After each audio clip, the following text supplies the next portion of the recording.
चलिए, अब तो मेरे पास ईवीएस का बुक है नहीं, तो कोई बात नहीं, जितना ईवीएस अभी हो रहा है कंप्लीट उतना कंप्लीट करते हैं और इसके बाद मोटिवेशन पढ़ेंगे, ठीक है?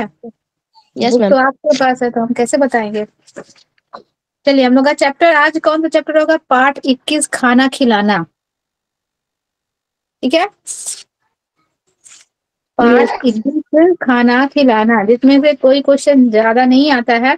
बस इतना आप लोग याद रखिए कि गुरुद्वारे में जो सार्वजनिक भोजन का आयोजन किया जाता है उसको लंगर कहते हैं, ठीक है? इसके बाद पार्ट 22 है दुनिया मेरे घर में, नोक झोंक। इसमें भी बहुत ज्यादा कुछ नहीं दिया गया है। परिवार में कैसे कैसे लोग रहते हैं, कैसी सोच है, ये हम लोग का जानते हैं। जातिवाद के प्रति इसमें दिया गया है और प्लस लैंगिक मुद्दों के विषय में दिया गया है, लैंगिकता के विषय में, ठीक है? समझ में आया? इसमें हम लोग क्या देखेंगे कि एक फैमिली में स्त्री और पुरुष दोनों रहते हैं, तो किसके बातों को ज्यादा महत्व दिया जाता है, स्त्री के या पुरुषों को? देखिए पेज नंबर 180 में दिया गया है कि लड़के बाहर खेल रहे हैं, लेकिन लड़कियां जो हैं उनको घर जाने का ऑर्डर आ जाता है कि तुमको घर आना है। लड़के खेल सकते हैं देर रात तक बाहर, शाम तक, लेकिन लड़कियां नहीं। ये सब चीजों को दर्शाया गया है इसमें, तो इसको आप लोग एक बार पढ़ लीजिएगा। इसके बाद पेज 182 में देखिए दिया है जातिवादी के प्रति बताया गया है। हम लोग में क्या होता है कि छोटी जाति वाले हमारे ग्लास में पानी नहीं पी सकते, हमारे घर में नहीं आ सकते हैं, इस चीज को यहाँ पे दर्शाया गया है, ठीक है? और पेज नंबर 183 में देखिए दिया गया किसका फैसला, यानी कि हमको अपना फैसला किसी दूसरे पर नहीं थोपना चाहिए। उसकी क्या मर्जी है, वो क्या करना चाहता है, उसके अनुसार ही वो काम करे। चलिए ज्योति जी और प्रियदर्शनी जी, आप लोग बोली थी कि मैम वीडियो ऑन करेंगे। Yes ma'am.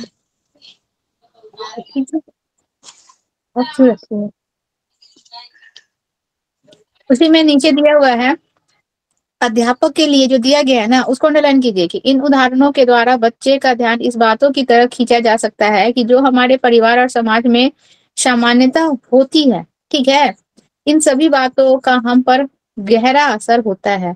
बच्चे को इन बातों के बारे में सोचने और स्वयं से विचार करने के लिए प्रोत्साहित करें। यानी कि यहाँ पे जो बातों को थोपा जा रहा है कि तुमको क्या करना है, तुमको ट्रैक्टर चलाना है, तुमको खेतों में काम करना है, वहां पे उसका डिमांड क्या है कि वो दूसरे कार्य को करना चाहता है। तो हमें अपने बातों को किसी पर थोपना नहीं चाहिए, ठीक है? उसके सोच को भी हमें क्या करना चाहिए, बढ़ावा देना चाहिए, उसके सोच को भी अप्रिशिएट करना चाहिए। इस पर बच्चों के साथ कक्षा में चर्चा की जाए।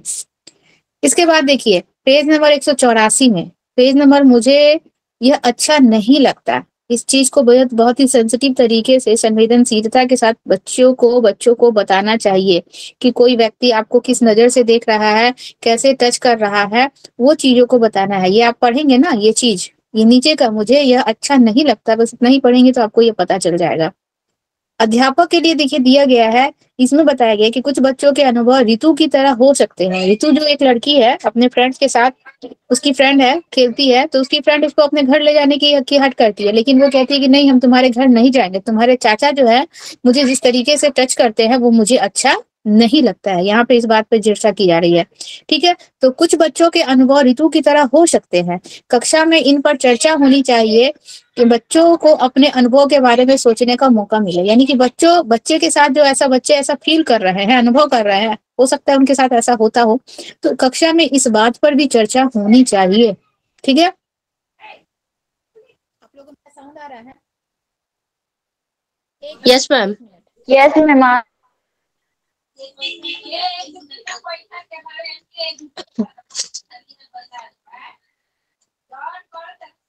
भाभी आप ऑन नहीं कर रहे हैं।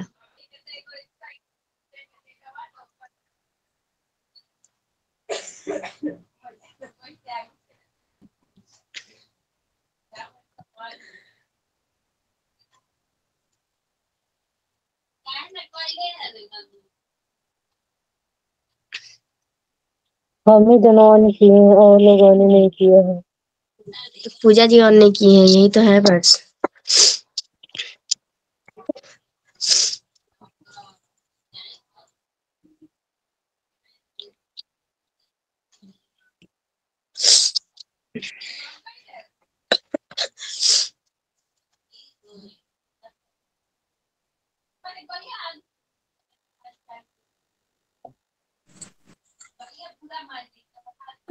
चलिए, तो यहाँ पे क्या बताया जा रहा है कि कक्षा में इस पर बहुत ही संवेदनशीलता के साथ बच्चों के साथ चर्चा होनी चाहिए। इन सब बातों के साथ इन सब की भी जानकारी बच्चों को देनी चाहिए कि किसका नजर आपके प्रति कैसा है, वो आपको किस तरीके से टच कर रहा है, ये सब का नॉलेज भी बच्चों को देना चाहिए। तो बच्चों को अपने अनुभव के बारे में सोचने का मौका मिले, इससे उनका धीरज भी बंधेगा और शिक्षक के प्रति विश्वास भी बढ़ेगा। तो जरूरत के अनुसार बच्चों को व्यक्तिगत रूप से बात की जा सकती है, और अगर स्कूल में बच्चों का सलाहकार यानी कि काउंसलर हो तो उसकी मदद भी ली जा सकती है। ये सब जानकारी भी बच्चों को देना बहुत ज्यादा जरूरी होता है।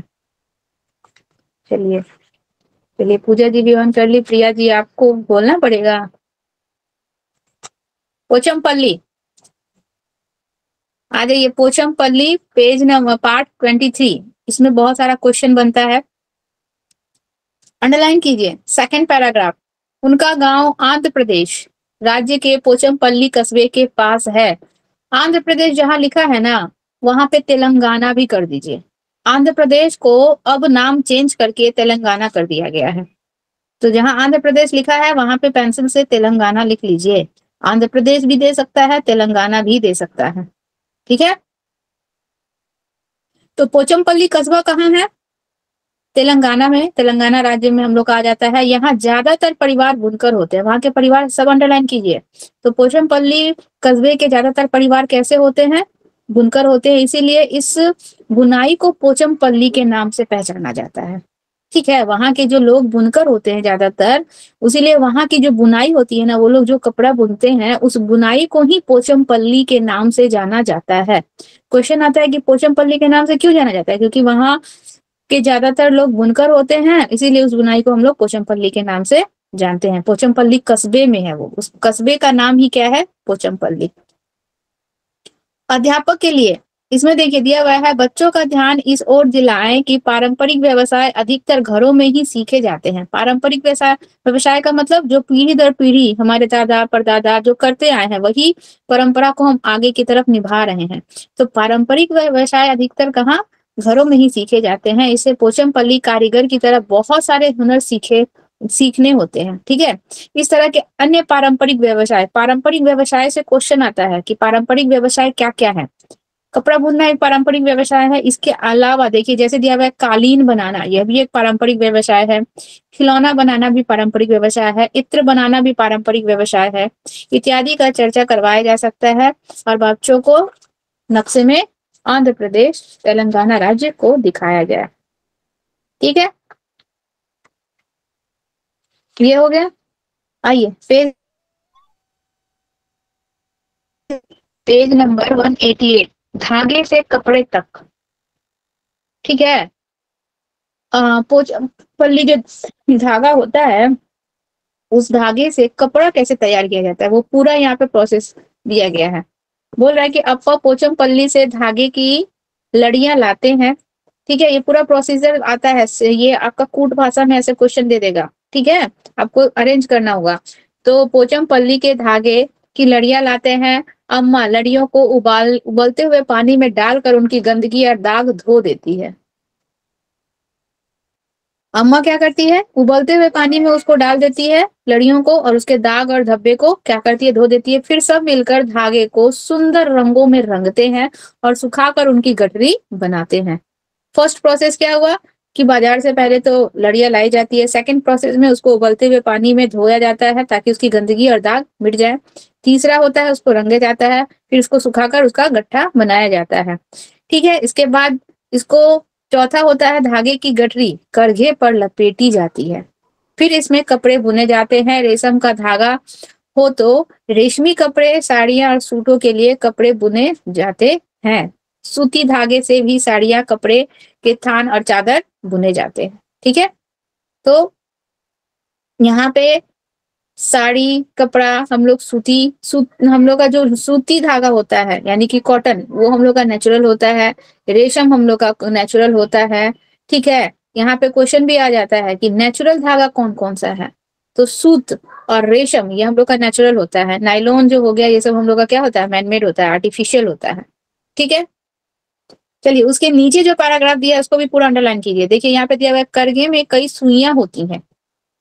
करघे में ऑप्शन में दे देगा करगे में 5 सुइयां होती हैं, करगे में 8 सुइयां होती हैं, करगे में 12 सुइयां होती हैं।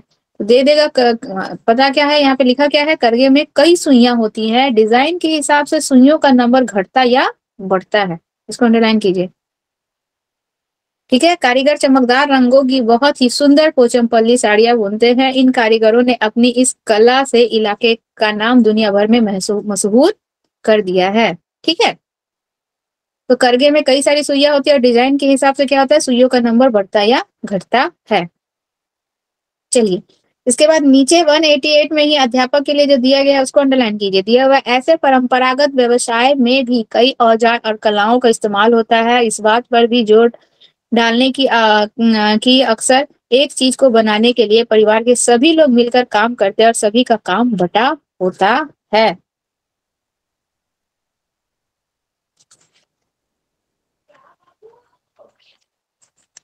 ठीक है। इसके बाद पेज 199 में अध्यापक के लिए उसको अंडरलाइन कीजिए।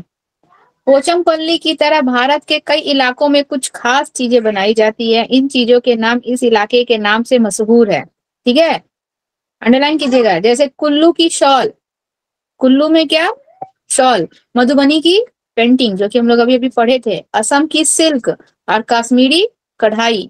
ठीक है, ये सारी चीजें अलग अलग शहरों की प्रसिद्ध चीजें हैं। कुल्लू की शॉल, मधुबनी पेंटिंग, असम की सिल्क और कश्मीरी कढ़ाई, याद रखिएगा। अच्छा, कल हम आप लोगों से ये क्वेश्चन पूछे थे ना, मलयालम में बड़ी अम्मा को क्या कहते हैं? Yes ma'am. चलिए आ जाइए नेक्स्ट पार्ट 24 में, दूर देश की बात। ठीक है, ये हम लोग का यहाँ पे सऊदी अरब की कहानी दी गई है कि सऊदी अरब का वहाँ माहौल कैसा है, हमारे भारत का मौसम कैसा होता है, भारत सऊदी अरब से किस दिशा में है ग्लोब में अगर देखा जाए तो। हम लोग इसमें ये सब चीज पढ़ेंगे। ठीक है, नीचे में अभी उतना आप लोग के पास पढ़ने का टाइम नहीं है, जितना हम अंडरलाइन करवा रहे हैं बस उतना ही को फोकस कीजिएगा। अध्यापक के लिए देखिए दिया हुआ है ना, उसको अंडरलाइन कीजिए। मलयालम में चिट्टपन मिला, मलयालम में चिट्टपन पिता के छोटे भाई। ठीक है, और कुंजमा पिता के छोटे भाई की पत्नी अर्थात चाची को कहते हैं। इसको अंडरलाइन कीजिए। चिट्टपम यानी कि चाचा और चिट्टमा कुंजमा यानी कि चाची। ठीक है, याद रखिएगा। चलिए पेज नंबर 193 में आइए। नारियल के पेड़ का पिक्चर्स दिया है ना, जस्ट उसके नीचे वाला पैराग्राफ, बारिश कैसे होती है, एक लाइन दिया है देखिए। बारिश कैसे होती है यह बात तो शांता और शशि भूल ही गए थे। वैसे भी देखिए यहां से अंडरलाइन कीजिए, रेगिस्तान में बारिश नहीं होती है, यहां से अंडरलाइन कीजिए। रेगिस्तान में बारिश नहीं होती है, वहां पानी सचमुच बहुत कीमती है। ठीक है, वहां ना बारिश होती है, ना ही नदियां है, ना झील है, ना ही तालाब है। जमीन के नीचे भी वहां पानी नहीं है। ठीक है, चिट्टपन कहा, शशि ने बीच में कहा, लेकिन वहां रेतीले जमीन के नीचे तेल होता है। ठीक है, क्या होता है, जमीन के नीचे तेल होता है, इसीलिए तो वहां पेट्रोल आसानी से मिल जाता है। यह पेट्रोल पानी से भी सस्ता है। इसको अंडरलाइन कीजिए ये पूरा। और आप लोग को इसमें मेंशन नहीं होगा कि कहाँ की बात की जा रही है, तो ये बात की जा रही है हम लोग का कहाँ की, दुबई की। ठीक है, सऊदी अरब, सऊदी अरब।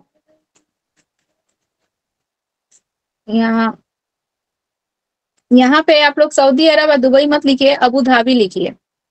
अबू धाबी की बात की जा रही है। रेगिस्तान में बारिश नहीं होती है, यहाँ जो क्वेश्चन बोल रहा है ना, यहाँ पे आपको क्वेश्चन घुमा के दे सकता है कि रेगिस्तान में बारिश बहुत कम होती है, रेगिस्तान में बारिश बहुत ज्यादा होती है। यहाँ पे रेगिस्तान में बारिश नहीं होती है मीन्स नहीं। ओके, और पानी सचमुच भी वहां पे बहुत कीमती है।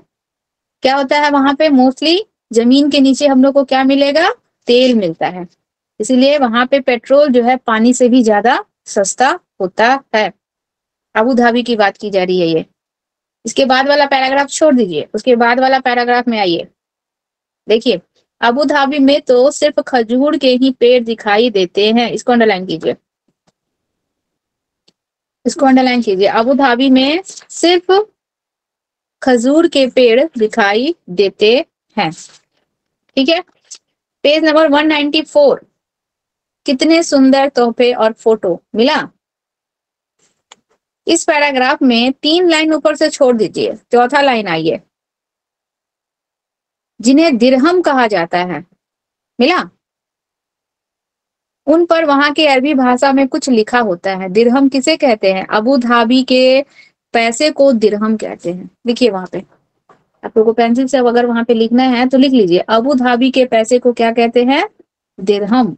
जैसे बंगाल के पैसे को रुपया, बांग्लादेश के पैसे को ढाका, अबू धाबी के पैसे को क्या कहते हैं? दिरहम कहते हैं। और उस पर अरबी भाषा में क्या होता है? कुछ लिखा होता है। इसको भी लिखना है तो लिख लीजिए। एक और चीज पेंसिल से नोट कीजिए, सऊदी अरब, ठीक है, सऊदी अरब के मुद्रा को रियाल कहते हैं।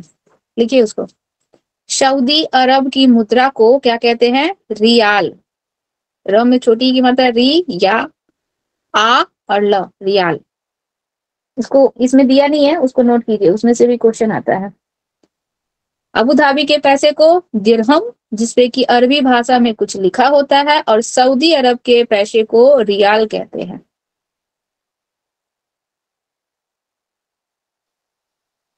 हो गया? Yes ma'am. चलिए इसके बाद लास्ट पैराग्राफ जो है ना, शाम को बरामदे में बैठे सभी ठंडी ठंडी हवा का मजा ले रहे थे, उस पैराग्राफ का नीचे में देखिए, हम पढ़ रहे हैं, उसको अंडरलाइन कीजिए। अबू धाबी में खिड़कियां खोलने का तो सवाल ही नहीं उठता। बाहर बहुत ही गर्मी होती है, ज्यादातर जगह तो एयर कंडीशनर चलते हैं, ठीक है। गर्मी की वजह से वहां के लोग ढीले ढाले सूती कपड़े पहनते हैं और पूरा शरीर और सिर भी ढककर रखते हैं, इससे वे तेज धूप से बच सके। इसको पूरा अंडरलाइन कीजिए। तो अबू धाबी के लोग जो है किस प्रकार के कपड़े पहनते हैं?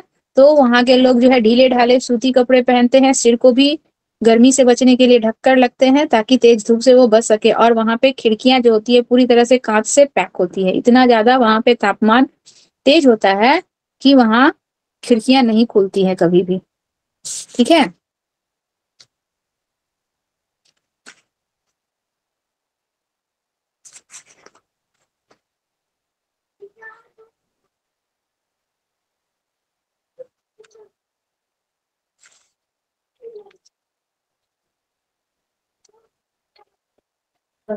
चलिए पाठ 25, चटपटी पहेली। इसको पहेली है, आप लोग ऐसे भी सुलझा लेंगे। कूटी जाती पीसी जाती भोजन तीखा खूब बनाती, खाने में जो स्वाद डाल गई तो फिर मुंह से निकली सीसी, आंख नाक से निकले पानी, याद दिला दूं सबको नानी, सोचो सोचो कौन हूं मैं, जल्दी बोलो कौन हूं मैं। ये क्या है? हम लोग का पहेली है, पहेली पढ़ना है, पहेली पढ़ के सुलझाना है। तो ये मिर्ची की बात की जा रही है। कूटी जाती पीसी जाती, खाने में पीला रंग लाती, ठीक है। तेल में मुझे मिलाकर दादी, चोट लगे तो झट से लगाती, सबकी चोट को ठीक कराती, इसीलिए तो सबको भाती, सोचो सोचो कौन हूं मैं, जल्दी बोलो कौन हूं मैं। ये आप लोग खुद से कीजिएगा, ज्यादा नहीं है ये हम लोग का, और ये पहेली है, आप लोग ऐसे भी सॉल्व कर लीजिएगा।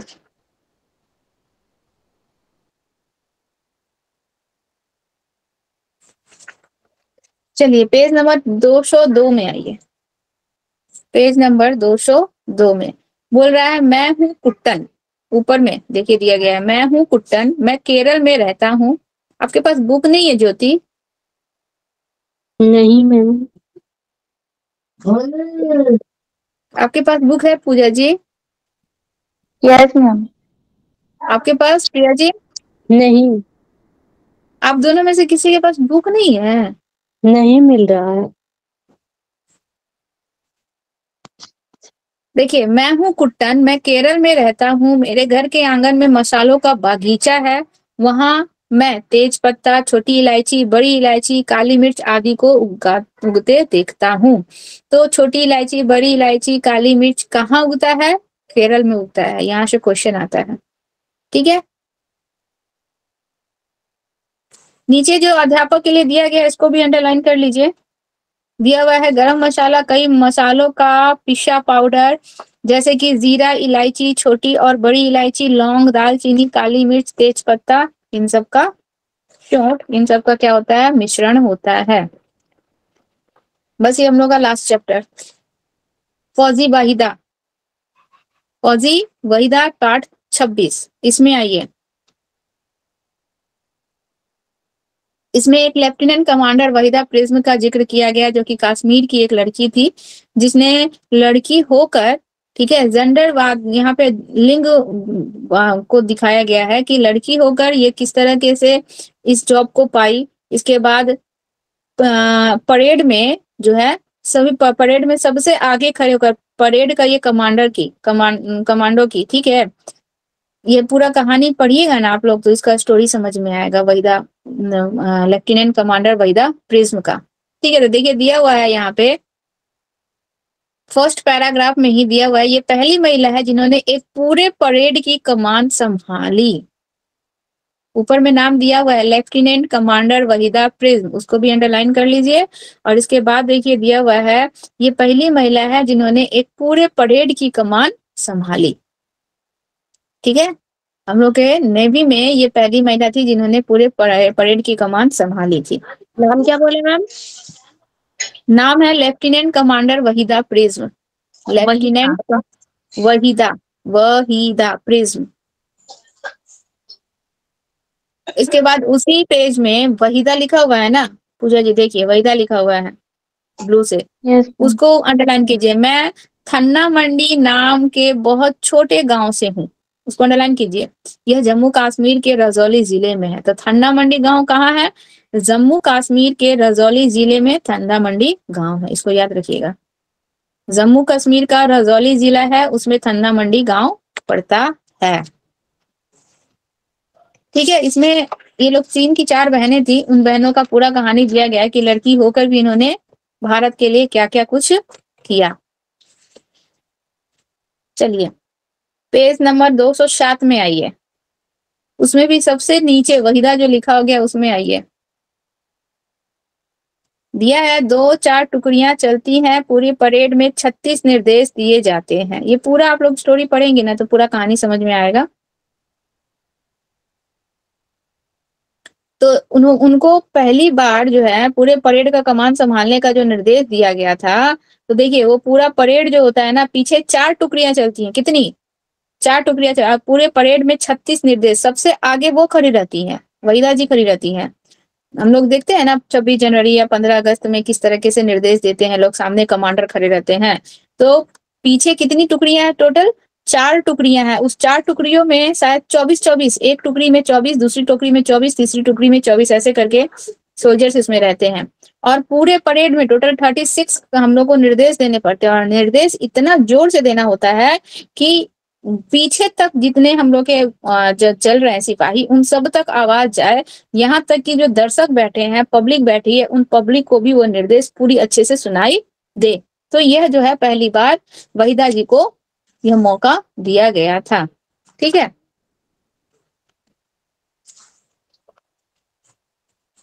चलिए पेज नंबर 208 में आइए। देखिए एक प्रश्न दिया गया है सबसे ऊपर में ही, 4 टुकड़ियों के आगे चलते हुए आप घबराई नहीं। देखिए वहीदा जी का आंसर देखिए, इसको अंडरलाइन कीजिए। घबराहट तो नहीं थी, पर यह था कि 36 बार चिल्लाकर निर्देश देते हुए देने होते हैं, एक भी भूल हो जाए तो पूरा परेड जो है गड़बड़ हो जाता है। मैंने पूरा 1 महीना सुबह शाम अभ्यास किया, परेड तो मैं स्कूल में भी करती थी। ठीक है, इस पूरे को अंडरलाइन कीजिएगा। इसके बाद देखिए एक प्रश्न पूछ रहा है, आपके नाम में यह जो शब्द प्रिज्म है इसका मतलब क्या है? क्वेश्चन पूछ रहा है ना। देखिए वहीदा जी आंसर देती हैं, यह नाम मेरे पापा ने मुझे दिया है। प्रिज्म ऐसा कांच होता है, प्रिज्म का ये क्वेश्चन आता है। प्रिज्म ऐसा कांच होता है जो 7 रंग दिखाता है। वे चाहते थे कि मैं भी इसी तरह अपनी पहचान बनाऊं। तो प्रिज्म का मतलब क्या होता है कि प्रिज्म एक तरह का कांच होता है जो 7 रंगों को दर्शाता है। ठीक है, इसको याद रखिएगा। नीचे अध्यापक के लिए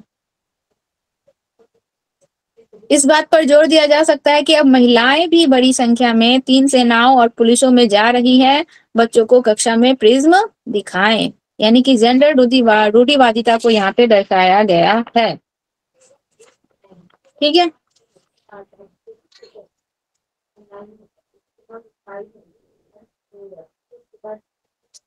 इसके बाद है कोशिश हुई कामयाब। यहाँ पे एक विकलांग बच्चे का जिक्र किया गया है। वह विकलांग बच्ची जो है वह स्कूल नहीं जा सकती है, व्हील चेयर पे है, स्कूल नहीं जा सकती है। लद्दाख का बात हो रहा है। लद्दाख में कैसे बच्चे स्कूल जाते थे? हम लोग पढ़े थे ना, इसी बुक में सबसे स्टार्टिंग में पढ़े थे। लद्दाख में बच्चे कैसे स्कूल जाते थे? ट्रॉली पे बैठकर। दो नदी, बड़ी बड़ी नदियां होती थी और दोनों तरफ पत्थरों से, लोहे की जंजीरों से क्या होता था, ट्रॉली को बांधा जाता था। ट्रॉली में बैठकर बच्चे स्कूल जाते थे। तो ये लद्दाख की लड़की है, ये विकलांग है, व्हील चेयर पर है, तो ये उस तरीके से तो स्कूल जा नहीं सकती है। तो उसी का कहानी इसमें दिया गया है कि लद्दाख में बच्चे कैसे स्कूल जाते हैं। कहानी आप लोग पढ़िएगा अपने से। एक छोटा छोटा चीज है इसमें अंडरलाइन करना है, उसको कर लीजिए। 212 पेज में आइए। 212 पेज में देखिए दिया हुआ है, चुस्किट की कुर्सी। मिला? उसका Yes. पहला लाइन, चुस्किट की कुर्सी, उसका पहला लाइन छोड़ दीजिए। दूसरा लाइन दिया है उसकी माँ आमा ले, दिया हुआ है ब्रैकेट में आमा ले। Yes. ठीक है, लद्दाख में माँ को आमा ले कहते हैं, इसको अंडरलाइन कर लीजिए। लद्दाख में माँ को आमा ले। और देखिए उसी लाइन में देखिए दिया हुआ है, उसके सेकंड लाइन में दिया हुआ है पिताजी आबा ले। पिताजी को क्या कहते हैं? आबा ले। ठीक है, माँ को आमा ले, पिताजी को आबा ले। इसके बाद पेज नंबर 213 में आइए। फर्स्ट पैराग्राफ छोड़ दीजिए, सेकंड पैराग्राफ छोड़ दीजिए, थर्ड पैराग्राफ का फर्स्ट लाइन, मेमेले दिया गया है। मेमेले किसको कहते हैं? दादाजी को। आमा ले पिता माँ को, ठीक है, आबा ले पिताजी को, और मेमेले किसको? कहाँ के?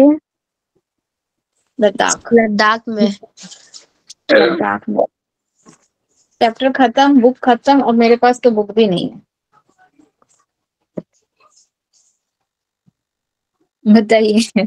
ज्योति जी से हम पूछे भी थे कि हमको घर से क्लास लेना था, हमको लगा कि मेरे पास बुक होगा, हम भी ध्यान नहीं दिए। चलिए, कितना टाइम हो रहा है? 7:30 हो रहा है। अच्छा, आप लोग को कुछ और पढ़ाते हैं। कल हमको बुक दे दीजिएगा। हम सोच रहे हैं कि 2 दिन में वो बुक 2-3 दिन में खत्म करके फिर मैथ्स भी करवाएं। Yes ma'am. मैम अगर हिंदी लॉकडाउन है मैम। तो एग्जाम तो नहीं होएगा? कौन का एग्जाम इस बार नहीं रुकने वाला है, होगा। तो मैम नहीं लेता तो थोड़ा अच्छा होता है, जिस दिन हम लोग को टाइम मिल जाता। हाँ, ऐसा कुछ नहीं होगा, टाइम नहीं मिलने वाला है।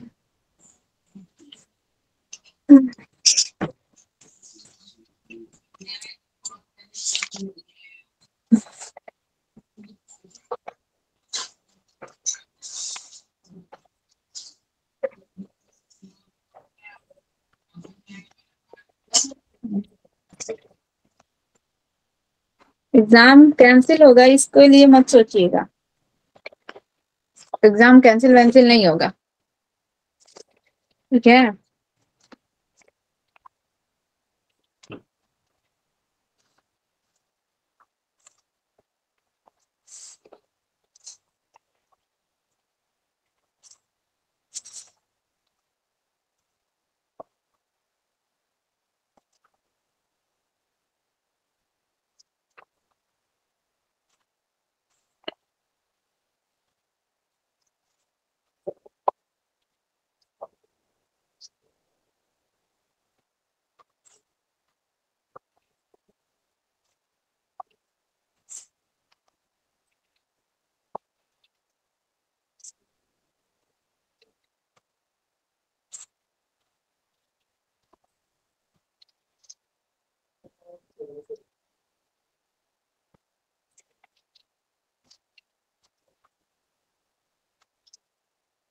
अच्छा, ये निशांत जी क्यों नहीं जुड़ रहे हैं?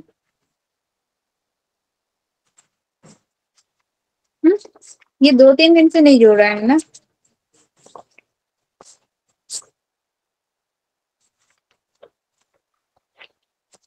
अच्छा, चलिए, एक समय पे पीडीएफ बन।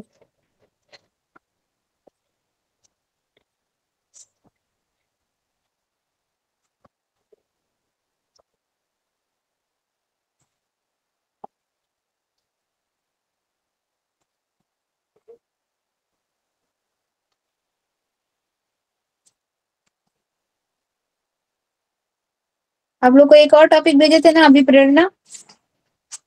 आप लोग के पास, पूजा जी आपके पास भी है अभिप्रेरणा, अधिगम में अभिप्रेरणा यस है ना? चलिए अधिगम में अभिप्रेरणा हम लोग स्टार्ट करते हैं। नहीं अभी ईवीएस तो कुछ तो करना है ना। अधिगम में अभिप्रेरणा स्टार्ट करते हैं। एक ही दिन में दो चीज होने से कुछ प्रॉब्लम होगा? नो एक बार घर में पढ़िएगा जरूर। अधिगम में अभिप्रेरणा, ठीक है। अधिगम में अभिप्रेरणा, अभिप्रेरणा का मतलब क्या? मोटिवेशन, किसी को मोटिवेट करना कि तुम ये काम, इनकरेज करना कि तुम ये काम कर सकते हो, ठीक है। तुम्हारे अंदर यह क्षमता है, तुम्हारे अंदर ये योग्यता है कि तुम ये काम अच्छे से कर सकते हो, किसी को अभिप्रेरित करना। हम लोग यहाँ पे मोटिवेशन पढ़ रहे हैं, अधिगम में अभिप्रेरणा, यानी कि किसी चीज को अधिगम में अभिप्रेरणा, यहाँ पे इसका नाम है टॉपिक का, इसलिए क्योंकि हम लोग क्या करते हैं, अधिगम का मतलब हो गया सीखना। सीखने के दौरान हम लोग क्या होते हैं, अभिप्रेरित होते हैं। किसी चीज को हम लोग कर रहे हैं, सीख रहे हैं, उस दौरान हम लोग क्या हो रहे हैं, अभिप्रेरित हो रहे हैं, मोटिवेट हो रहे हैं हम लोग। और इसके बाद हम लोग उस कार्य को और अच्छे से हम लोग जब खुद से अभिप्रेरित होते हैं, जैसे कि मान लीजिए अभी आप लोग सीटेट का एग्जाम देना चाहती हो, तो सीटेट का एग्जाम देने के लिए आप लोग अंदर से अभिप्रेरित हो कि नहीं हमको सीटेट निकालना है, इस बार किसी भी कंडीशन में निकालना है। तो आप लोग क्या होगी, किसी बाह्य अभिप्रेरणा की आपको जरूरत होगी कि मम्मी बोलेगी कि पढ़ लो तो पढ़ेंगी, नहीं, अपने मन से, अपनी इच्छा से आप लोग क्या करेंगी, सारा फोकस अपना इसी में, स्टडी में लगाएंगी, ठीक है। तो ये होता है अभिप्रेरणा। हम लोग सीखने के दौरान क्या हो रहा है, अभिप्रेरित हो रहे हैं, हमें नए नए चीजों का ज्ञान मिल रहा है, हम लोग क्या हो रहा है, अपने आप को मोटिवेट कर रहे हैं, और मोटिवेट करके उस क्षेत्र में हम लोग आगे की तरफ बढ़ रहे हैं, ठीक है।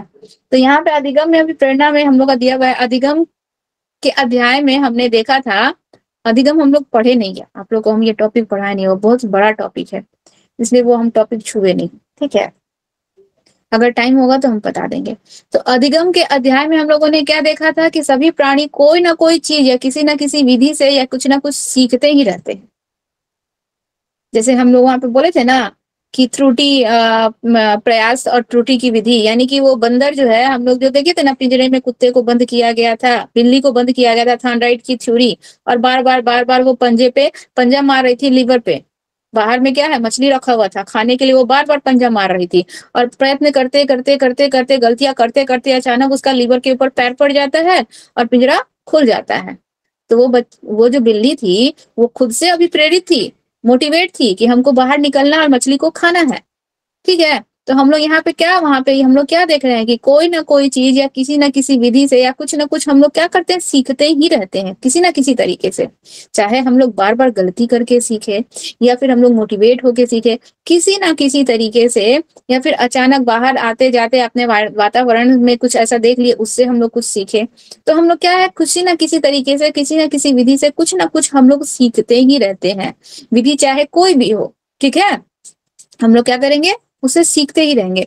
तो सभी में एक बात सामान्य क्या होती है कि उनके अंदर कुछ ऐसा होता है जो निर्धारित क्रिया को करने या सीखने के लिए उन्हें बाध्य या तत्पर करता है। हम लोग कोई भी चीज कर रहे हैं, हम लोग सीटेट कर रहे हैं, चाहे कुछ भी कर रहे हैं, तो हमारे अंदर एक ऐसी चीज है जो हमको उसको चीज को करने के लिए, उसको सीखने के लिए हमें क्या बनाती है, तत्पर बनाती है, एक्टिव बनाती है कि हमको ये काम करना है। किसी के बल पर, किसी के फोर्सफुली तो हम लोग काम नहीं ना कर रहे हैं। हमको कोई घर में फोकस तो नहीं किया ना कि तुमको सीटेट करना ही है, किसी के कहने पे हम नहीं कर रहे हैं। हमारे अंदर सीखने की इच्छा है, उसके अनुसार हम क्या है, इस सीटेट की तैयारी में क्या है, तत्पर है, एक्टिव है, ठीक है। तो वर्ग में भी हम हमेशा यही सोचते हैं कि विद्यार्थियों को सीखने के लिए प्रेरित कैसे किया जाए। तो एक कक्षा में व्यक्तिगत रूप से बहुत सारे बच्चे होते हैं, डिफरेंट डिफरेंट एबिलिटी वाले। तो हर किसी को हमको क्या करना है, मोटिवेट करना है कि बच्चे किसी चीज को कैसे सीखे। विद्यार्थियों को अभिप्रेरित करने के लिए उनके तरीके को, अनेक तरीके को हम लोग अपना सकते हैं। जैसे कि अभिप्रेरणा चक्र का एक निश्चित क्रम होता है, और हम लोग पढ़ेंगे अभिप्रेरणा चक्र का क्या होता है, एक निश्चित क्रम होता है। हम बालकों को उस अभिप्रेरणा चक्र के माध्यम से बालकों को क्या करेंगे, अभिप्रेरित करेंगे कि यह कार्य करने से आप क्या होंगे। जैसे कि मान लीजिए सीटेट के विषय में आप लोग को पता नहीं होगा, मनीष सर आप लोग को कुछ बताए होंगे कि इसको करिएगा तो आप लोग का क्या हो जाएगा, टीचर में जॉब लग जाएगा, आप लोग को गवर्नमेंट सेक्टर में जॉब लग जाता है, आजकल इसका डिमांड बहुत ज्यादा है। इससे आपको बच्चों को कैसे पढ़ाना है, कैसे बच्चों को ट्रीट करना है, इसका नॉलेज मिलेगा। तो आप लोग उससे क्या होगी, थोड़ा मोटिवेट हो गई, और मोटिवेट होकर आप लोग जो है इस चीज को करने के लिए तत्पर हो गई, ठीक है। तो देखिए अभिप्रेरणा होता क्या है? अभिप्रेरणा जो होता है अंग्रेजी शब्द का रूपांतरण है, जिसको हम लोग मोटिवेशन कहते हैं। मोटिवेशन शब्द की उत्पत्ति क्या होती है? लैटिन भाषा के मोवर शब्द से हुई है। लैटिन भाषा में मोवर का अर्थ होता है सक्रिय रहना, ठीक है, मूवर, सॉरी मूवर बोल रहे हैं। मूवर का अर्थ क्या होता है? सक्रिय रहना, ठीक है, यानी कि एक्टिव रहना या गतिशील होना। तो अभिप्रेरणा के कारण व्यक्ति सक्रिय होता है और अपने लक्ष्य को प्राप्त करने के लिए और अधिक उत्साह से क्या करता है? क्रियाशील होकर कार्य करता है। कोई भी व्यक्ति, चाहे हम मनुष्य हो चाहे पशु हो, जैसे कि हम लोग थायराइड का थ्योरी बताएं, बिल्ली जो है पिंजरे के अंदर बंद थी और बाहर मछली रखा गया था, तो बिल्ली भी तो उस भोजन को देखकर अभिप्रेरित हुई ना, ठीक है, उसके अंदर प्रेरणा जगा कि हमको इस भोजन को खाना है। वो भूखी थी, उसको भूख लगा था, उसको खाना है, तो वो क्या करती है? लीवर पर पंजा मारना स्टार्ट करती है और पंजा मारते मारते गलती से उसका पंजा जो है लीवर पर पड़ जाता है, जिससे पिंजरे का दरवाजा खुल जाता है। तो अब क्या है? बिल्ली और ज्यादा अभी प्रेरित हो गई। एक बार दरवाजा खोल ली, दूसरी बार फिर जब उसको कैद किया गया फिर वो वही कोशिश की। अब की बार जो कोशिश की उसमें उसको थोड़ा कम समय लगा। तीसरी बार फिर इसी प्रकार का कंडीशन रखा जाता है, तीसरी बार में और थोड़ा कम समय लगा, चौथी बार में और थोड़ा कम समय लगा, और एक समय ऐसा आया कि बिल्ली को प्रयास करने की जरूरत ही नहीं पड़ी। बिल्ली डायरेक्ट लीवर के ऊपर ही हाथ पंजा रखती है और दरवाजा खोल लेती है। तो वो बिल्ली क्या थी?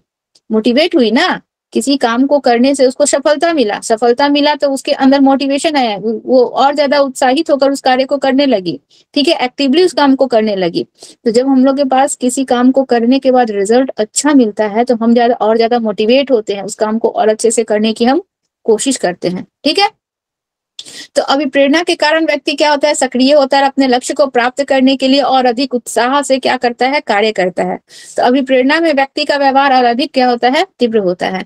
जैसे ही एग्जाम का डेट नजदीक आता है, हम लोग कितना ज्यादा अभिप्रेरित हो जाते हैं, दिन रात पढ़ते रहेंगे, एग्जाम देना है, अच्छे से क्वालिफाइड करना है, नंबर लाना है, रिजल्ट इस बार हम लोग को ले लेना है हाथ में।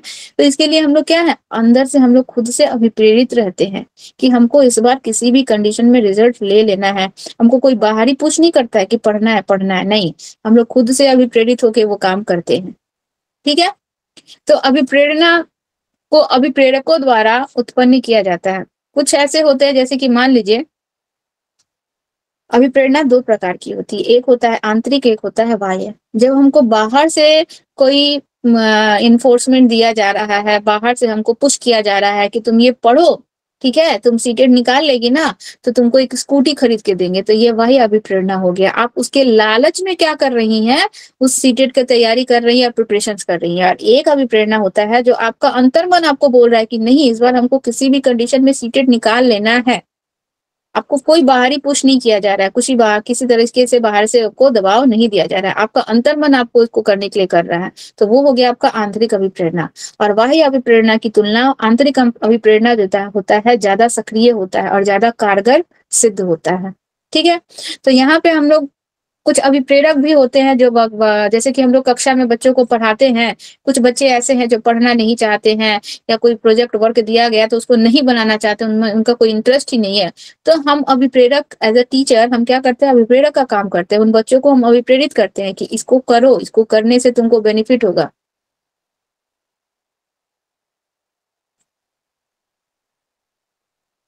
कहाँ चले गए हम लोग?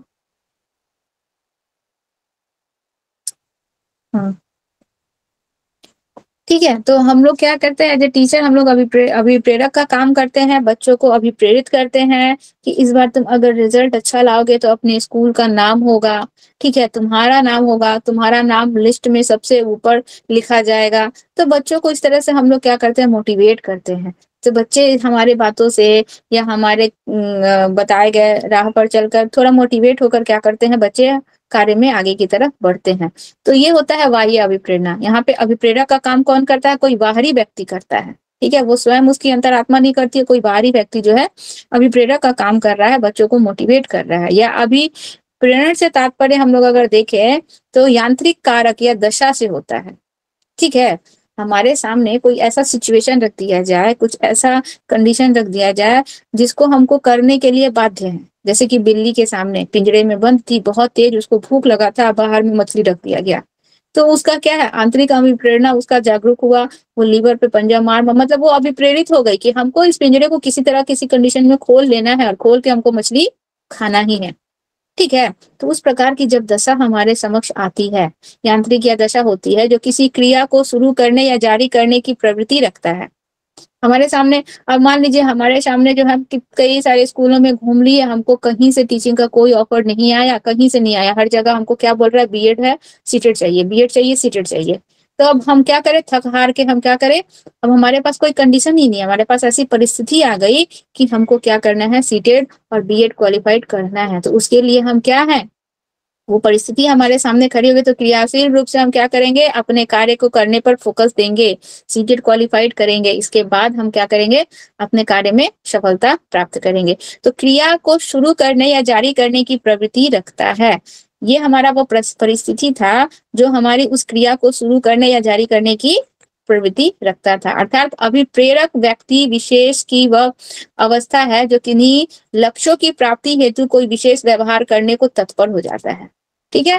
अब हम इसके इतने सारे स्कूल घूमे, हमें कहीं भी किसी स्कूल से ऑफर नहीं मिला, जॉब का ऑफर नहीं मिला, हर जगह सीटेट मांग रहा है, बीएड मांग रहा है।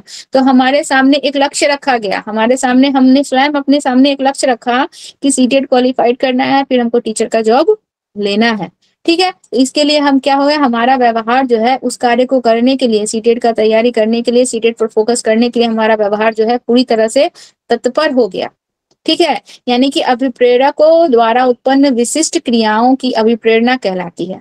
अभिप्रेरक ने जो विशिष्ट क्रिया किया, हमने हमारे द्वारा सीटेट का प्रिपरेशन के लिए हमने जो विशिष्ट कार्य किया, वही क्या है, हमारा क्या कहलाता है, अभिप्रेरणा कहलाता है। सीटेट की तैयारी करने के लिए हम दिन रात एक कर दिए, दिन भर प्रैक्टिस करते रहे, सेट पेपर बनाते रहे, क्वेश्चन आंसर सॉल्व करते रहे, नए नए क्वेश्चंस का आंसर्स ढूंढते रहे, तो क्या है, हम तत्पर रहे ना उस काम के लिए, हम खुद से तत्पर हैं उस काम के लिए। यही हमारा क्या है, यही हमारा अभिप्रेरणा है, हम अभिप्रेरित होकर उस कार्य को कर रहे थे, ठीक है। इसी को हम लोग क्या कहेंगे, अभिप्रेरणा कहेंगे। तो क्या बोल रहा है, अभिप्रेरणा एक विशेष यांत्रिक अवस्था होती है जिसमें बालकों को कुछ क्रिया उत्पन्न होती है। एक तरह से हमारे बॉडी के अंदर एक हार्मोन उत्पन्न होता है, हमको उस कार्य को करने के लिए वो क्या करता है, तत्पर करता है, हमारे अंदर उत्तेजना पैदा करता है कि वो कार्य हमको करना है, ठीक है। तो अभिप्रेरणा में उत्पन्न क्रियाओं में एक दिशा होती है, यानी कि यह क्रिया एक निश्चित दिशा में या लक्ष्य की प्राप्ति की ओर होती है। हमारा, हम जब भी अभिप्रेरित हो रहे हैं ना, तो हमारा कोई ना कोई एक मोटिव होगा, कोई ना कोई हमारा एक लक्ष्य होगा कि हमको ये लक्ष्य की प्राप्ति करनी है, हमको डॉक्टर बनना है, हमारा लक्ष्य क्या है, डॉक्टर बनना है। तो हम क्या है, अभिप्रेरित होकर अपने स्टडी की तरफ फोकस करेंगे। समझ में आया? हमारा अभिप्रेरणा है कि हम जो है इस बार कोविड में जितने भी हम लोग के गरीब व्यक्ति हैं चाहे जो हैं, उसके लिए हम क्या करेंगे, कुछ ऐसा सार्वजनिक कार्य करेंगे जिससे उनका हित हो, जिनसे उनका भलाई हो। तो हम क्या करेंगे, मोटिव होकर, पूरी तरह से एक्टिव होकर, तत्पर होकर उनके हित के लिए काम करेंगे। समझ में आया? यही हमारा क्या है, जो हम तत्परता के साथ उस कार्य को कर रहे हैं, यही हमारा अभिप्रेरणा है। एक निश्चित लक्ष्य की तरफ हम लोग का अपना फोकस किए हुए हैं, एक निश्चित दिशा की तरफ बढ़ रहे हैं। उस निश्चित दिशा की तरफ हम इधर उधर कहीं नहीं जाएंगे, हमारा जो फोकस है, हमारा जो रास्ता हम चुने हैं, हम उसी की तरफ आगे बढ़ेंगे, ठीक है। तो विद्यार्थियों में उत्पन्न अभिप्रेरित व्यवहार उद्देश्य या लक्ष्य की प्राप्ति तक जारी रहता है। तो हमारे अंदर जो अभिप्रेरणा रहती है ना, जैसे कि मान लीजिए आप लोग में सीटेट को क्वालिफाइड करने की अभिप्रेरणा है, आप लोग उसके लिए तत्पर हैं, 2-2 टाइम क्लास कर रही हैं, घर में भी पढ़ रही हैं, हर कुछ कर रही हैं।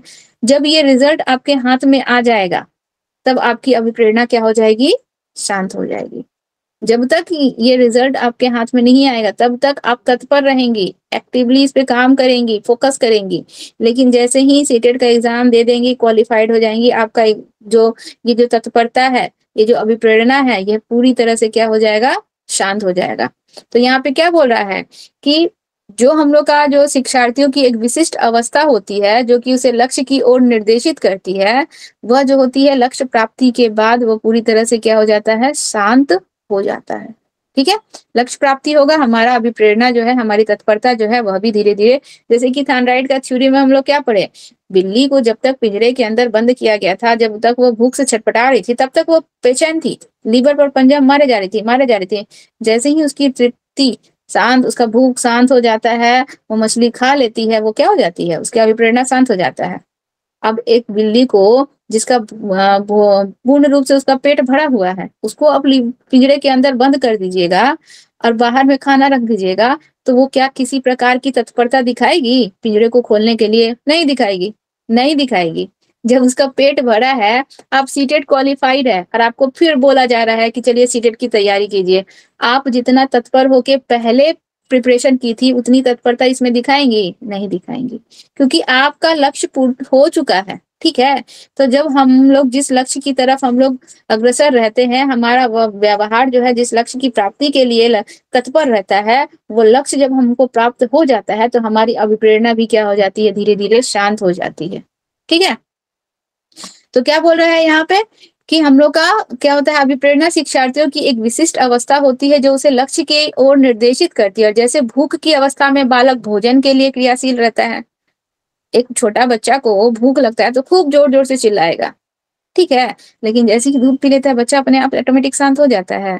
सेम वही अवस्था हम लोगों की भी होती है।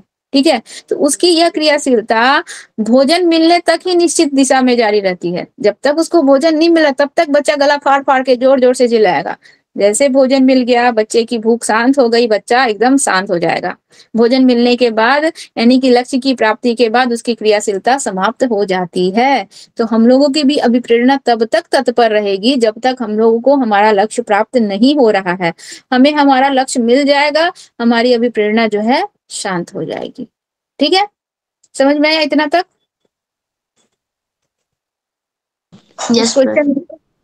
कुछ क्वेश्चन है? नहीं है ना? चलिए, अभिप्रेरणा के प्रकार। अब अभिप्रेरणा कितने प्रकार के होते हैं? तो अभी आप लोगों को बताएं, अभिप्रेरणा 2 प्रकार के होते हैं। एक होता है प्राकृतिक अभिप्रेरणा और एक होता है हम लोगों का आंतरिक अभिप्रेरणा।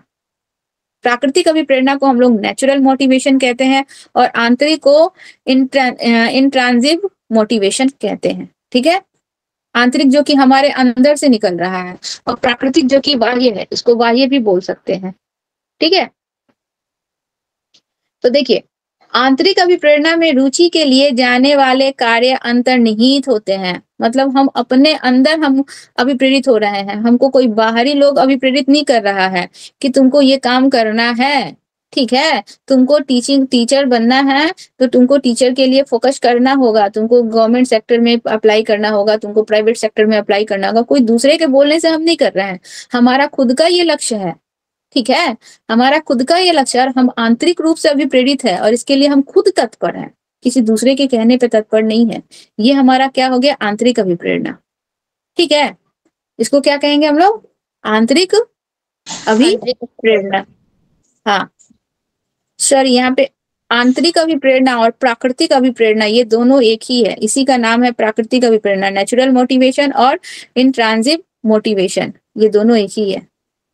अप्राकृतिक प्रेरणा और बाह्य अभिप्रेरणा ये अलग है, ये दूसरा पार्ट है। प्राकृतिक अभिप्रेरणा और आंतरिक अभिप्रेरणा एक ही है, जो कि हमारा अंदर से खुद का, किसी बाह्य फोर्स या बल से या किसी दूसरे के कहने से हम अभिप्रेरित नहीं हो रहे, हम स्वयं से अभिप्रेरित हो रहे हैं। हमारा खुद का अपना लक्ष्य है और उस लक्ष्य की प्राप्ति करने के लिए हम खुद तत्पर हैं।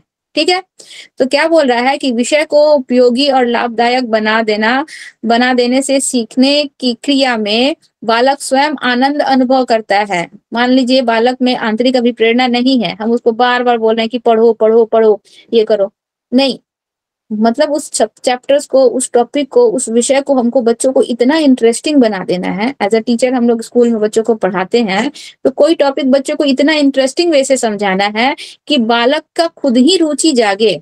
ठीक है, बालक का खुद ही इंटरेस्ट जागे कि मैम ये जो चैप्टर बताई इसमें और क्या डिटेल्स में दिया है, इसको जाने, इसको समझे, कल मैम से क्वेश्चंस करेंगे, क्वेश्चन पूछेंगे। तो हमने क्या किया, बच्चे को बाह्य रूप से अभिप्रेरणा देने के बजाय हम क्या किए, उस चैप्टर्स को, उस टॉपिक को इतना इंटरेस्टिंग बना दिए, इतना रुचिपूर्ण बना दिए कि बच्चा जो है अब खुद ही उसमें इंटरेस्ट लेने लगा।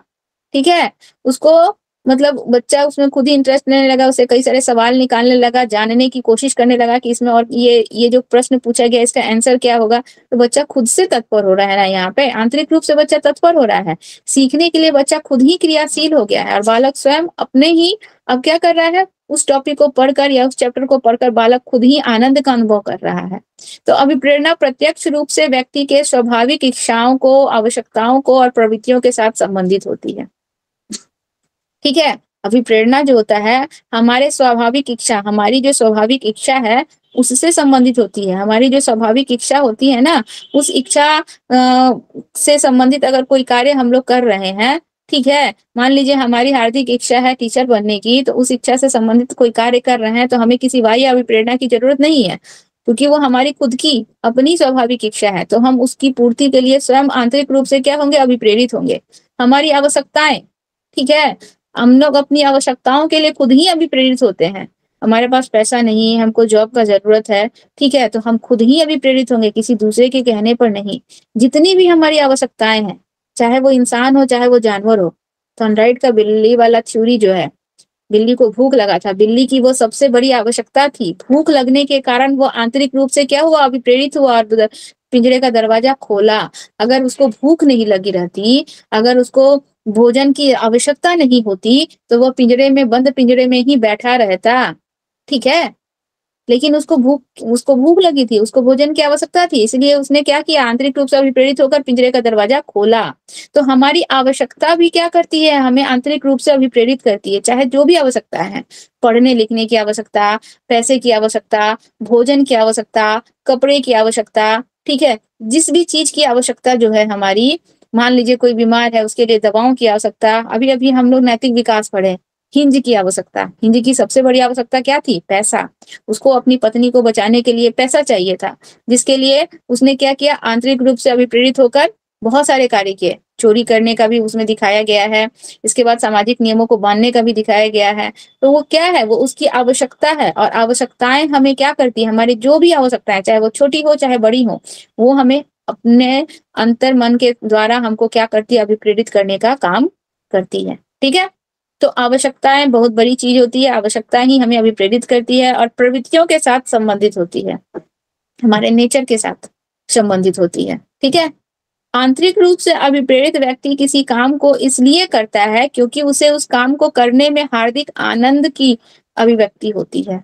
जो व्यक्ति स्वयं से, हमारी कुछ भी आवश्यकता है, मान लीजिए हमारा रिक्वायरमेंट है, हमारी आवश्यकता पैसे की है, उस पैसे के लिए हम जॉब कर रहे हैं, स्कूल में पढ़ा रहे हैं, कोचिंग कर रहे हैं, ये हमारा रिक्वायरमेंट है, तो हम आंतरिक रूप से क्या है, अभिप्रेरित है। और जो भी व्यक्ति आंतरिक रूप से अभिप्रेरित होकर किसी कार्य को करता है ना, तो वो अपने उस काम में, अपनी उस अभिप्रेरणा में बहुत ज्यादा आनंद का अनुभव करता है। फोर्सफुली उसे कोई काम नहीं करवा रहा है कि नहीं तुमको टीचर बनना ही है, तुमको पढ़ाना ही है, वो बेमन से जाके स्कूल में पढ़ाएगा, या फिर वो बेमन से बच्चों के साथ ट्रीट करेगा।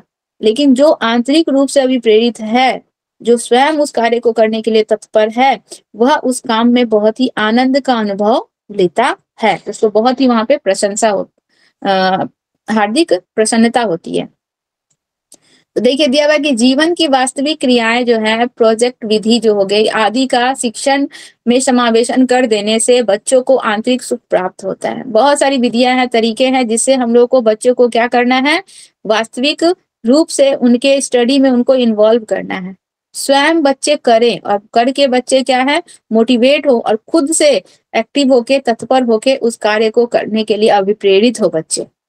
बहुत सारे ऐसे चीज है, जैसे कि हमको बच्चे को उस टॉपिक को अभी एक बताएं कि वो इतना इंटरेस्टिंग बना देना है कि बच्चे खुद उसमें नए नए प्रश्न ढूंढे। कल मैम से ये क्वेश्चन पूछना है, कल मैम से वो क्वेश्चन पूछना है, बच्चे खुद ही तत्पर हो रहे हैं। बहुत सारे ऐसे प्रोजेक्ट विधियों का हम लोग प्रयोग करके बच्चों को, मतलब कलरफुल प्रोजेक्ट, ब्लैक बोर्ड पे प्रोजेक्ट के थ्रू हम लोग बच्चों को कुछ टॉपिक बता रहे हैं, डिस्कस कर रहे हैं। बच्चे उसमें भी इंटरेस्ट लेंगे, बच्चे नए नए प्रश्न निकालेंगे और प्रश्न का आंसर जानने के लिए क्या रहेंगे, तत्पर रहेंगे, ठीक है। तो बहुत सारी विधियों का प्रयोग करके हम बच्चे को क्या कर सकते हैं, आंतरिक रूप से अभिप्रेरित कर सकते हैं। हर इंसान जो है आंतरिक रूप से अभिप्रेरित नहीं होता है। आंतरिक रूप से अभिप्रेरित इंसान कब होगा, जब उसका बहुत बेसिक नीड्स होगा, भोजन, कपड़ा, मकान। इस चीज के लिए मनुष्य जो है आंतरिक रूप से, किसी व्यक्ति के पास कपड़ा नहीं है, किसी व्यक्ति के पास घर नहीं है, वो क्या है, आंतरिक रूप से अभिप्रेरित है। वो पैसा कमाने के लिए पूरी तरह से तत्पर रहेगा और अपने लिए पैसे का इंतजाम करेगा, घर खरीदेगा, घर में रहेगा। भूख से वो बच्चा इंसान तड़प रहा है, वो इंसान आंतरिक रूप से अभिप्रेरित हो सकता है, उसको किसी बाह्य अभिप्रेरणा की आवश्यकता नहीं है। वो इंसान आंतरिक रूप से अभिप्रेरित होगा और क्या करेगा, पैसा कमाएगा और अपने भूख को शांत करेगा। लेकिन बहुत सी ऐसी चीजें हैं जिसमें हम लोगों को बच्चों को अभिप्रेरणा देनी होती है, मोटिवेट करना होता है। तो उसके लिए हमने बहुत सारी विधियों का इस्तेमाल करना होता है। प्रोजेक्ट विधि अपनाइए, स्टडी में अगर बच्चों का मन नहीं लग रहा है, उसको मोटिवेट करना है, तो सब्जेक्ट को इतना इंटरेस्टिंग बना दीजिए कि बच्चे उससे अभिप्रेरित हो जाए। प्रोजेक्ट विधि के द्वारा ये हो जाए, मोटिवेट हो जाए। उसको बाहर की दुनिया से क्या करवाया जाए, बाहर की दुनिया एनवायरनमेंट से उसको इंटरेक्ट करवाया जाए, एनवायरनमेंट में ले जाके उनको हर एक चीज बताई जाए, तो बच्चा जो है इंटरेस्ट लेके उस चीज को करने की कोशिश करेगा। तो इस तरीके से हमें बच्चे को क्या करना है, अभिप्रेरित करना है। तो सीखने में इस प्रकार की अभिप्रेरणा का वास्तविक महत्व होता है। अगर बच्चे को कुछ चीज सीखना है, सिखाना है, तो हमें इस प्रकार की वास्तविक अभिप्रेरणा बच्चों को देनी चाहिए, क्योंकि इससे स्वाभाविक रुचि उत्पन्न होती है। अब बच्चे को मान लीजिए हम स्काई के बारे में बता रहे हैं, हमारे ब्रह्मांड में इतने सारे प्लैनेट हैं, कौन सा प्लैनेट कैसे मूव कर रहा है, कैसा स्काई कैसा दिखता है, हम लोग का मिल्की वे कैसा दिखता है। अगर ये चीज को हम प्रोजेक्ट के थ्रू बच्चे को दिखा रहे हैं और बच्चा उस चीज को देख रहा है प्रत्यक्ष रूप से, तो ऑब्वियसली उसका इंटरेस्ट बढ़ेगा, उसकी रुचि बढ़ेगी कि ये है क्या। ठीक है, कितने ग्रह हैं, हमारा पृथ्वी किस पोजीशन पे है, ठीक है, मंगल कहाँ है, पृथ्वी के बाद कौन है, किस ग्रह का साइज कितना बड़ा है, किस ग्रह में छल्ले हैं, ये सब बच्चा इंटरेस्टिंग वे से क्या करेगा, जानेगा, सीखेगा। ठीक है, तो इस तरीके से हम बच्चे को वास्तविक रूप से क्या कर सकते हैं, अभिप्रेरित कर सकते हैं। और इससे बच्चों में क्या होगा, फिर आंतरिक अभिप्रेरणा जागेगी, स्वाभाविक रुचि आएगा उस चीज को जानने में, उस चीज को समझने में, और अंत तक यह जो रुचि जो है बच्चे का बना रहेगा, अंत तक उसकी समझ जो है बच्चे में बनी रहेगी, अगर इस विधि से हम बच्चे को करवाएं तो। ठीक है, क्लियर हुआ? आगे बोल रहा है, ये भी हम लोग प्राकृतिक अभिप्रेरणा और आंतरिक अभिप्रेरणा पढ़े। अभी हम लोग क्या पढ़ेंगे, इसका दूसरा भाग है अप्राकृतिक या बाह्य अभिप्रेरणा। ठीक है, अननेचुरल, और ये जो हम लोग का होता है अप्राकृतिक यानी कि अननेचुरल मोटिवेशन, इसको हम लोग कहेंगे। ये क्या होता है अननेचुरल मोटिवेशन, मतलब हम किसी को मोटिवेट कर रहे हैं। ठीक है, जैसे कि मान लीजिए अभी आपको एक एग्जांपल दिए कि ज्योति आप सीटेड क्वालिफाइड कर लीजिए तो आपको एक स्कूटी मिलेगा, तो आप स्कूटी की लालच में क्या कर रही है, पढ़ाई पे फोकस कर रही हैं। ये हम लोग का क्या कहलाता है, ये बाह्य अभिप्रेरणा कहलाता है, ये प्राकृतिक अभिप्रेरणा कहलाता है। इसमें हमारे दिल से, हमारे हृदय से किसी कार्य को करने की तत्परता नहीं जागती है। ठीक है, तो इस अभिप्रेरणा में आनंद का स्रोत कार्य करने में निहित नहीं होता है। हम लोग प्राकृतिक अभिप्रेरणा में क्या देखे, जो भी काम हम लोग कर रहे हैं खुद से कर रहे हैं, दिल से कर रहे हैं, और इसको करने में हमें क्या होता है, आनंद महसूस होता है, खुशी महसूस होती है। लेकिन ये जो अप्राकृतिक अभिप्रेरणा है और जो बाह्य अभिप्रेरणा है, इसको करने में हमें किसी प्रकार के आनंद की अभिव्यक्ति नहीं होती है। हम किसी लालच के तहत, किसी डर से, इस बार 10th का रिजल्ट में 60% मार्क्स नहीं आया तो मार मार के पैर तोड़ देंगे, हम किसके डर से कर रहे हैं, पापा के धमकी की डर से क्या कर रहे हैं, पढ़ रहे हैं। हमको कोई आनंद नहीं आ रहा, हमको कोई इंटरेस्ट नहीं है, कोई रुचि नहीं है। ठीक है, स्कूटी मिलेगा इसके लिए हम पढ़ाई कर रहे हैं, यहाँ पे भी हमको कोई इंटरेस्ट नहीं है, कोई रुचि नहीं है, बस स्कूटी के लालच में हम क्या कर रहे हैं, पढ़ाई कर रहे हैं। ठीक है, तो इसमें किसी प्रकार का आनंद नहीं होता है। इसमें व्यक्ति मानसिक प्रसन्नता प्राप्त करने के लिए काम नहीं करता है, यानी कि हमारा अंतर्मन शांत हो रहा है, हम खुश हो रहे हैं इस काम को करने से, नहीं, ऐसा नहीं है।